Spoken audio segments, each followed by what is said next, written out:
तो बच्चों आपकी क्लास ठीक है बच्चों, डिस्कनेक्ट आप लोग तब तक डिस्कनेक्ट मत किया करो बच्चों क्लास को, जब तक कि मैं आप लोगों की क्लास या मीटिंग को मैं जब तक आपको वो नहीं करूँ लीव, तब तक आप नहीं करोगे, ठीक है। अब देखो इसको खत्म करते हैं। तो कई बच्चे चले गए वापस, हाँ अब बच्चों दिखाई दे, समझ आ रहा हो कि अब देखो पदार्थों का कोशिका के अंदर से बाहर और बाहर से अंदर आने की क्रिया को बोल दो बच्चों, क्या बोलते हैं? परिवहन। क्या बोलते हैं? पढ़ा होगा आप लोगों ने अंग्रेजी में, ट्रांसपोर्ट बोलते हैं। ए मूवमेंट ऑफ, यू कैसे movement of water particle from higher concentrate to lower concentrate, मतलब पानी यानी जल या विलायक या विलय के अणुओं का अधिक सांद्रता से कम सांद्रता क्यों जाना और कम से अधिक क्यों आना, इन दोनों क्रियाओं को क्या बोलते हैं बच्चों? परिवहन। और वैसे आप इसको बोलते क्या बोलते हैं? विसरण बोलते हैं। अजीब पदार्थों का एक स्थान से दूसरे स्थान पर जाने की क्रिया को क्या बोलते हैं बच्चों? परिवहन बोलते हैं। तो कोशिका में बाहर से अंदर और अंदर से बाहर पदार्थों के आने जाने की क्रिया को आप क्या बोलोगे बच्चों? परिवहन, ट्रांसपोर्ट बोलते हैं ना। जैसे आप मुझे बताइए, क्या हम लोग, आप बच्चों घर से स्कूल और स्कूल से घर पर आप आते थे ना? आते थे, तो उस क्रिया को हम क्या बोलते थे? परिवहन। जैसे आप लोग बच्चों अपने घर से आप जयपुर गए, तो घर से जयपुर आप कैसे गए? या तो पैदल गए या साइकिल से या मोटरसाइकिल से या कार से या बस से गए ना, तो उस क्रिया को हम क्या बोलेंगे? परिवहन। और जो साधन आपको लेकर गए उसे क्या बोलोगे? ट्रांसपोर्ट व्हीकल बोलोगे। तो जैसे हमारा एक स्थान से दूसरे स्थान पर जाने की क्रिया को हम क्या बोलते हैं? परिवहन, ट्रांसपोर्ट। वैसे कोशिका में पदार्थों का क्या होता है बच्चों? परिवहन होता है। कैसे? देखो पदार्थ, ये पदार्थ ही देखो, ये पदार्थ बाहर से क्या आ रहे हैं? अंदर आ रहे हैं, और अंदर से बाहर जा रहे हैं। ये एरो दिखा दे रहे हो, एरो निशान, बाहर से अंदर और अंदर से बाहर। इस क्रिया को हम क्या बोलते हैं बच्चों? इस क्रिया को बोलते हैं परिवहन। ये ध्यान दोगे। और कोशिका में पदार्थों के परिवहन का नियंत्रण कौन करती है? मैं बार बार कह रहा हूं, सेल मेम्ब्रेन। कौन करती है? Cell membrane. अब परिवहन, हाँ परिवहन का मतलब आप जानते हो, परिवहन का अर्थ होता है बच्चों लाना ले जाना। वेरी गुड, लाना और ले जाना, या आना और जाना। तो क्या कोशिका में भी एक कोशिका से दूसरी कोशिका में पदार्थ आते जाते हैं क्या? हाँ मैंने कहा था, याद है ना। तो आप जानते हैं कि दो कोशिकाओं के बीच में, आप जानते हैं कि हमारे शरीर में कितनी कोशिका है, तो क्या दो कोशिकाओं में पदार्थों का आदान प्रदान होता है? हाँ। और वो आदान प्रदान किसके द्वारा करते हैं? कोशिका, सेल मेम्ब्रेन। तो सेल मेम्ब्रेन में से पदार्थों का आना और जाना, आप देख लो एक बार, आ रहे भी रहे और जा भी रहे। अगर मैं एक कोशिका और बनाता हूँ, यहाँ पर देखो ये कोशिका और ले ली, ये लो, तो आप देख पा रहे हैं यहाँ कितनी कोशिका दिखा दे रही, ए और बी। तो ये पदार्थ देखो, ये पदार्थ है माना जा रहा है, ये कौन है बच्चों? सोडियम है। कौन है बच्चों? सोडियम है। तो सोडियम के आयन जो होते हैं, ये सोडियम आयन इस एक कोशिका से किस में जा रहे हैं? बी में जा रहे हैं। देखो जा रहे नहीं जा रहे हैं। और इस एक कोशिका, ये किसके अणु है? जल के। ये कौन? जल है। तो जल के अणु बी से ए में आ रहे हैं ना। तो कोशिकाओं में पदार्थ आना जाने की क्रिया को बोलते हैं परिवहन, और परिवहन की क्रिया को बोलते हैं ट्रांसपोर्ट। ट्रांसपोर्ट, और ये दो प्रकार का होता है बच्चों ट्रांसपोर्ट। कोशिका में पदार्थों का परिवहन दो प्रकार से होता है। पहला होता है निष्क्रिय, निष्क्रिय परिवहन, ओके बच्चों। और दूसरा होता है सक्रिय परिवहन। Very good. निष्क्रिय को आप बोलते हो अंग्रेजी में बोलते हो पैसिव, पैसिव, और इसको बोलते हो एक्टिव, ओके। पैसिव ट्रांसपोर्ट, और इसे क्या बोलेंगे? एक्टिव। अब देखो पैसिव ट्रांसपोर्ट क्या है, निष्क्रिय परिवहन क्या है, जो आपकी क्लास चालू होने वाली जल्दी।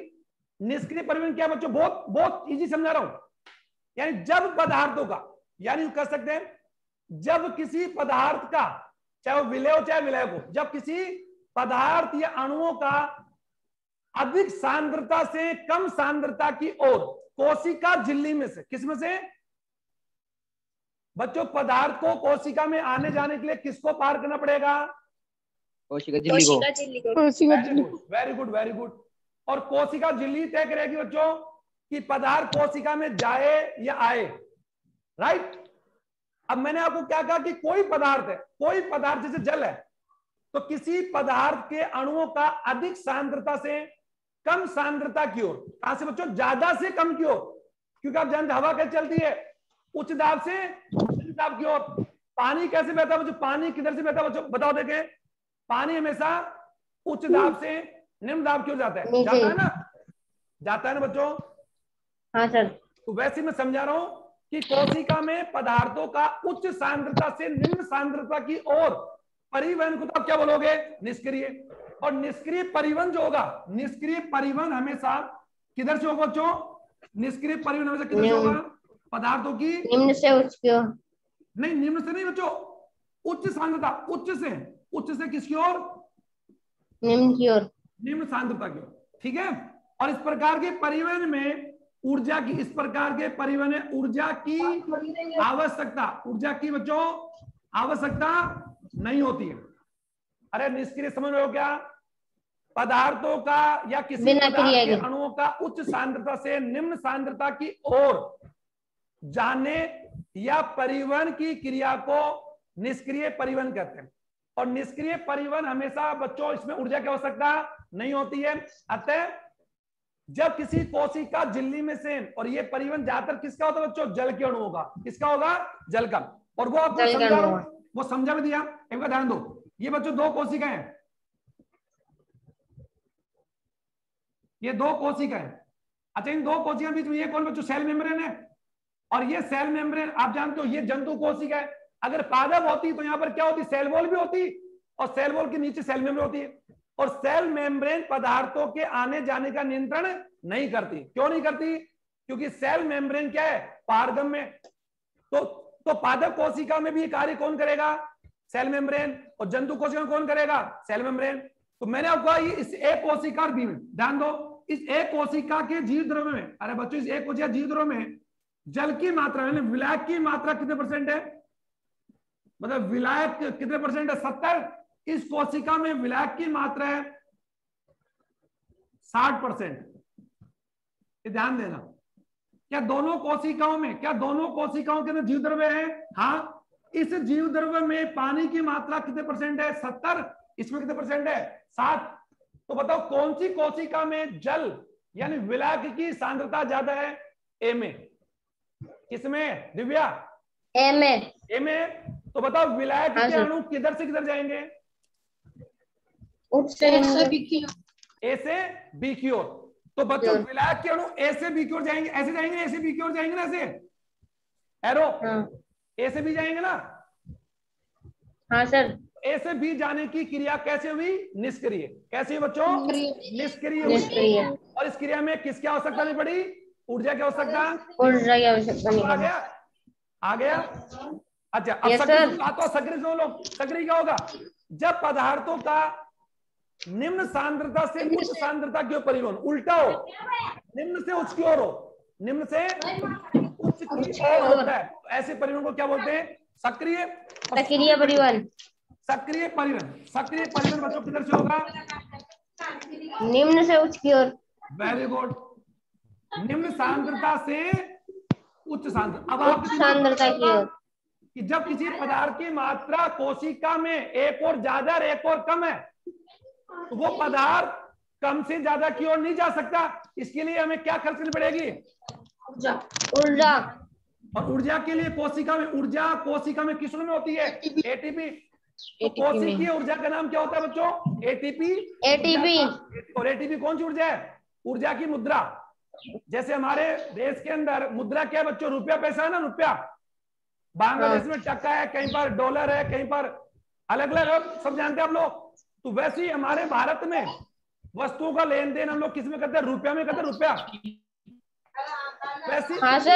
वैसी ऊर्जा की मुद्रा क्या होती है कोशिका में, एटीपी। क्या होती है, एटीपी। तो एक्चुअल में क्या होगा कि जब पदार्थ का परिवहन कम सांद्रता से अधिक की ओर होगा, तो बिना ऊर्जा दिए या बिना ऊर्जा के उपयोग के क्या वो काम हो सकता है, नहीं।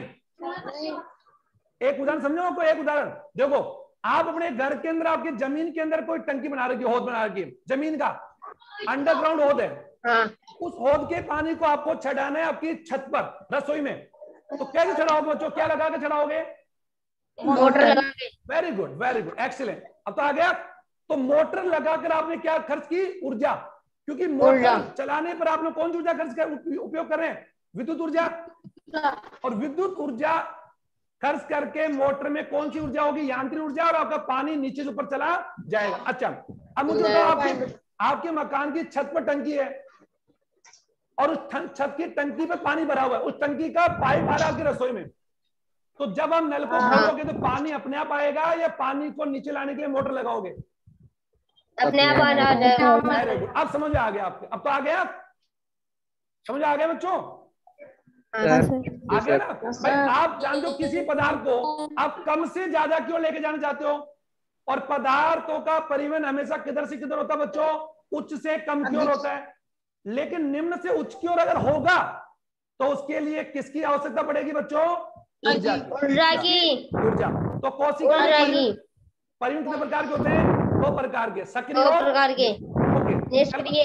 कर लोगे आप दोनों? समझ आ गया? Yes sir. ओके। और सक्रिय परिवहन, जो सक्रिय परिवहन ज्यादातर किसका होता है? सक्रिय परिवहन। और सक्रिय परिवहन के लिए बच्चों क्या पाए जाते हैं? वाहक। सक्रिय परिवहन के लिए कोशिका झिल्ली में क्या पाई जाती है? वाहक प्रोटीन। और सक्रिय परिवहन ज्यादातर कौन से पदार्थों का होता है बच्चों? विलय का, विलय पदार्थों का, ग्लूकोज का, अमीनो अम्ल का, या फिर आयनों का, या फिर किसका? आयनों का, जैसे सोडियम, पोटेशियम, कैल्शियम, हाइड्रोजन। अब तो आ गया आपके, आयनों का परिवहन हमेशा कैसे होगा? सक्रिय। ठीक है, ओके, इसको कंप्लीट कर लोगे बच्चों? ठीक है, गुड आफ्टरनून। आपकी अगली क्लास किसकी है? केमिस्ट्री। ठीक है, ओके बच्चों, आप अपनी क्लास ज्वाइन करो, इसको मैं लीव कर रहा हूं। ठीक है, अच्छा ध्यान दो बच्चों, देखो मैं आप लोगों को डिस्कनेक्ट करके कनेक्ट करता हूं, है ना, एक बार, तो वो हमेशा आप लोग दो, जब भी अपनी क्लास होती है मैं 2 बार कनेक्ट करता हूं आपको, तो बीच में क्लास छूट जाती है अपनी, तो आप तब तक लीव मत किया करो जब तक कि मैं आप लोगों को लीव नहीं करूं। ठीक है, अब मैं जिस अभी कर रहा हूं आपको, और मेरे से लीव होते हैं, आप लोग अगली क्लास में चले जाओगे। ठीक है बच्चों, थैंक यू,